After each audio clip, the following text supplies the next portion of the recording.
Boa noite. O Paraná vive uma crise que está difícil de ser solucionada pelo governo.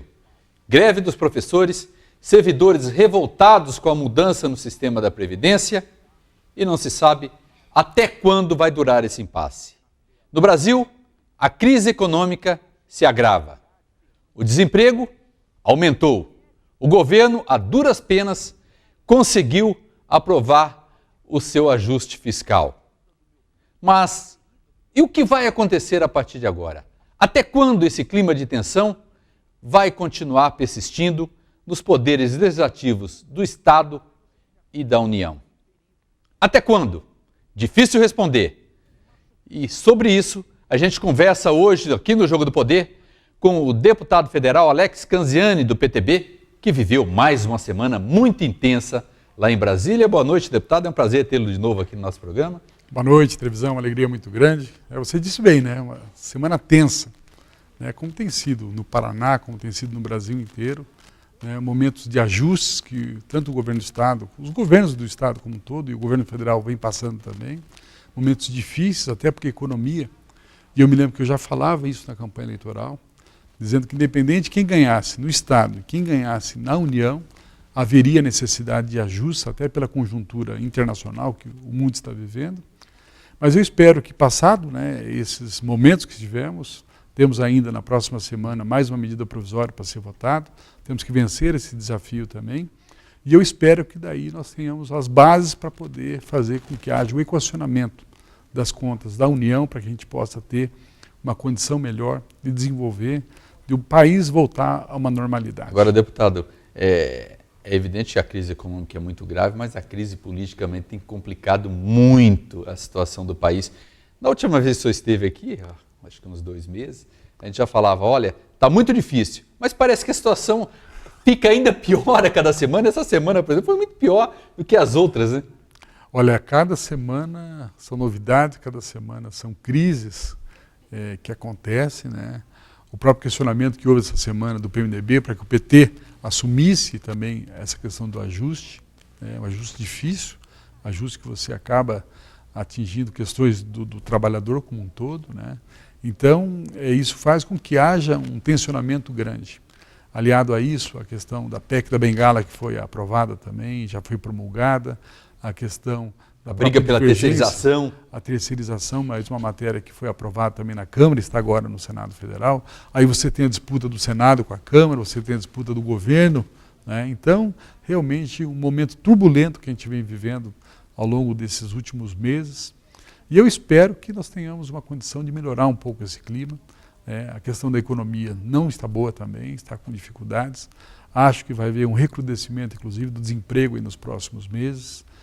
Então, isso tudo causa problema, causa transtorno, isso causa tensão, mas eu acho que é uma preparação importante que nós temos que fazer para o Brasil poder caminhar, para o Brasil poder se desenvolver, como os estados estão fazendo também. Nessa gritaria geral, deputado, que há em Brasília, em todo o país, por parte da base aliada do governo que não se entende, da oposição que se aproveita desse momento conturbado, e o eleitor fica meio perdido. Ele não entende exatamente o que essas mudanças podem provocar. Vamos dar aqui uma letra do que pode acontecer. Ele teve mudança no seu seguro-desemprego, restrição, né? Há restrição também em relação à pensão por morte, paga pela Previdência. Enfim, são detalhes que o governo está utilizando no seu ajuste fiscal que pode representar uma economia razoável, embora não seja a solução, né?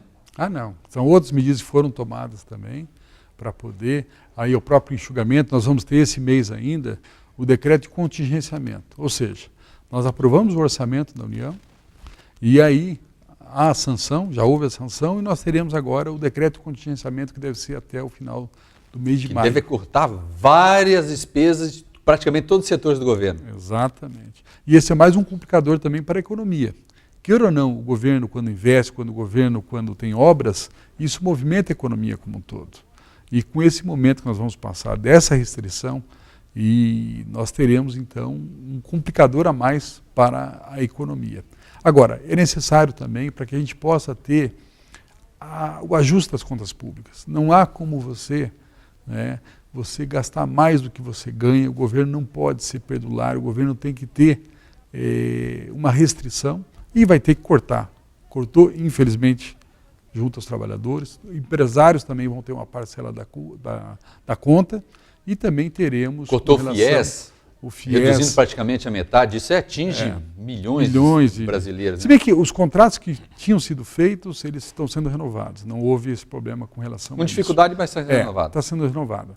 Agora, sem dúvida, é um programa importante, um programa que dá acesso a jovens, né, para poder chegar ao ensino superior, que dá oportunidade para que... E é um programa fantástico, né? Você paga um juro de 3,4% ao ano, sem correção, e você paga depois que estiver formado. Muita gente contava com isso para poder fazer o curso universitário agora e não vai conseguir, né? Então já houve restrição. Eu acho que nós temos que aguardar agora, viu, Trevisan, como é que vai ficar o contingenciamento. Ainda ontem eu estive na posse... Que talvez seja mais importante que o próprio MP de ajuste fiscal, né? Com certeza, porque isso daí vai cortar, falo em 30% do orçamento. Então isso é uns 60, 70 bilhões, chega a falar em 80 bilhões de reais de contingenciamento. Quer dizer, que está previsto no orçamento, porque o orçamento, na verdade, ele é um orçamento autorizativo. O Congresso autoriza que o governo possa gastar aquilo. Agora, quem faz a execução do orçamento é o governo.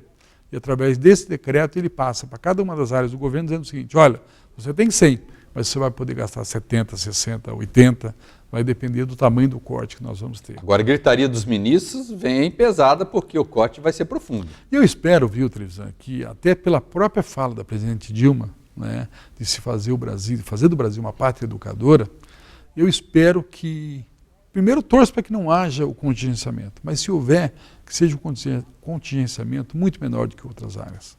Porque se temos um momento de dificuldade, se temos uma questão difícil na economia, ora, a educação é uma área que não pode sofrer, na minha visão, cortes, não pode sofrer problemas, porque isso vai afetar não só nesse momento agora, mas afeta as próximas gerações. Pronatec, por exemplo, vier algum corte no Pronatec, é um retrocesso grande, né? Sem dúvida. O Pronatec, né, eu tive o privilégio de ter sido relator do Pronatec, ainda conversava, eu estive na posse essa semana da CAPES, do novo presidente da CAPES, eu encontrei lá o Marcelo Feres. Marcelo Feres é o nosso secretário de Educação Profissional e Tecnológica. E ele é o responsável exatamente pelo Pronatec. E eu conversava com ele, falando a respeito do programa. Ele diz, olha, tanto é que já mudou, né? Porque vai ter Pronatec somente no segundo semestre, até numa maneira de poder restringir. Mas existe uma expectativa muito grande, eu tenho andado, né, falando com entidades que prestam, que qualificam trabalhadores, como o Sistema S, por exemplo, como outras entidades também, e eles estão numa grande expectativa com relação à abertura do FIES, do Pronatec, mas principalmente os trabalhadores, né? Um programa também muito importante, qualifica com qualidade pessoas para poder chegar ao mercado de trabalho, e nós temos que realmente, na minha visão, temos que fazer o contingenciamento, sim, mas algumas áreas nós não podemos ter, que na minha visão é com relação à educação. E o que preocupa mais, deputado, é que provavelmente esse contingenciamento vai levar um investimento quase nulo do governo, vai levar também a uma recessão e o desemprego vai aumentar, né? Lamentavelmente é essa a receita, né? Nós temos que ter o ajuste fiscal, aí o próprio União, como é uma grande geradora, né, através dos investimentos que faz, vai reduzir isso. O próprio PAC também está dizendo que vai ter uma redução de 30%, nós temos algumas obras. Agora, na minha visão, viu, Trevisan, o que nós temos que estimular são exatamente as concessões. A privatização. Tem gente do PT que não gosta, mas é privatização mesmo. Eu acho que é importante para que a gente possa viabilizar dinheiro da iniciativa privada para poder desenvolver obras. A Petrobras agora acelerou o seu processo de concessão dos postos de petróleo, né? Embora no momento errado que o interesse diminuiu muito, né? Perdemos, acho que o melhor momento para que a gente pudesse fazer parcerias, para que a gente pudesse buscar investimentos para poder investir na Petrobras. Mas temos a questão dos portos, a questão de aeroportos, inclusive. Nós estamos trabalhando, e eu acho que é importante, que a gente possa aproveitar, por exemplo, Curitiba. Curitiba tem uma grande necessidade, que é de uma terceira pista lá. E não adianta, vai demorar anos e anos. Você vê aqui em Londrina mesmo, a dificuldade que a gente vem tendo para poder viabilizar a área, para poder ampliar o aeroporto, para colocar o próprio ILS. Ferrovias, né? Ferrovias, nós temos aqui importantes também para poder desenvolver o país. E na minha visão tem que ser através da iniciativa privada, tem que ser concessões, tem que ser privatização. Nós temos que buscar o dinheiro privado para poder desenvolver obras de infraestrutura. Agora tem que ser um pouco de discurso e partir para coisa prática. Sem dúvida. Se você pegar a televisão, por exemplo, o aeroporto de Brasília, né, que há anos eu vou lá, o aeroporto de Brasília era um lixo, era horrível o aeroporto de Brasília. E hoje você vê, primeiro que aumentou consideravelmente a quantidade de pessoas, mas melhorou muito o aeroporto. E com dinheiro da iniciativa privada, uma parceria com a Infraero, mas principalmente com a iniciativa privada. Agora, como conseguir o acordo entre os partidos para que todas as medidas do governo possam vir sanar essa crise, é o tema que a gente vai discutir no próximo bloco, logo depois do intervalo comercial. A gente volta daqui a pouquinho.